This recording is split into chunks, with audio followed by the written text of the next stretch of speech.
প্রত্যাশা মতোই ভারতে খেলতে না চেয়ে নতুন করে আইসিসিকে চিঠি দিল বিসিসিআই। শোনা যাচ্ছে এবার নয়া অজুহাত খাড়া করেছেন বাংলাদেশ বোর্ডের কর্তারা। চিঠিতে তারা যা লিখেছেন সেটার মর্মার্থ হলো, আইসিসি যদি ক্রিকেটারদের নিরাপত্তার দায়িত্ব নেন তাতে সমর্থক, সাংবাদিক বা ক্রিকেট প্রেমীদের নিরাপত্তা নিয়েও প্রশ্ন থাকছে।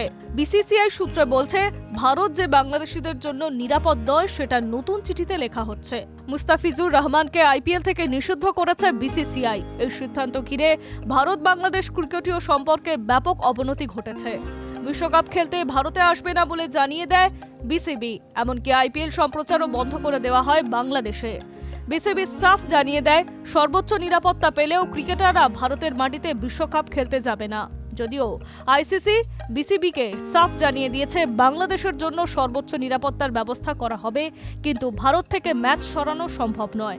সেই চিঠি পেয়ে কিছুটা সুর নরম করেছে বাংলাদেশের বোর্ড, কিন্তু নিরাপত্তা বিসিবি সভাপতি আমিনুল ইসলাম বুলবুল ও বোর্ডের শীর্ষ কর্তাদের তলব করে বাংলাদেশের ইউনূস সরকারের ক্রীড়া উপদেষ্টা আসিফ নজরুল। বোর্ড কর্তাদের সঙ্গে বৈঠকের পর তিনি ফের সাফ বলে দেন, কোনোভাবেই ভারতে বিশ্বকাপ খেলতে আসবে না বাংলাদেশ।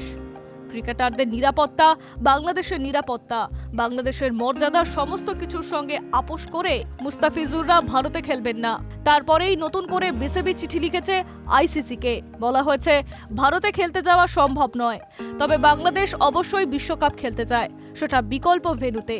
সরকারিভাবে বিসিবির তরফে বিবৃতিতে বলা হয়েছে, আইসিসি জানতে চেয়েছিল আমাদের নিরাপত্তা নিয়ে চিন্তার কারণ কি, আমরা সেগুলি বিস্তারিত জানিয়েছি।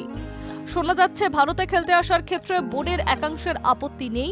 তারা মনে করছে অহেতুক বিসিসিআই ও আইসিসির বিরুদ্ধে বিদ্রোহর ঘোষণা করাটা আসলে বাংলাদেশের ক্রিকেটেরই ক্ষতি করবে। কিন্তু বিসিবি অসহায়, সরকারের চাপে তারা বাধ্য হচ্ছে কড়া অবস্থান নিতে। আসলে ইউনূস প্রশাসন ভারত বিদ্বেষী মনোভাবের জেরে স্পষ্ট করে বিসিবিকে বুঝিয়ে দেওয়া হয়েছে, কোনোভাবেই ভারতে খেলতে যাওয়া সম্ভব নয়। Hi news network.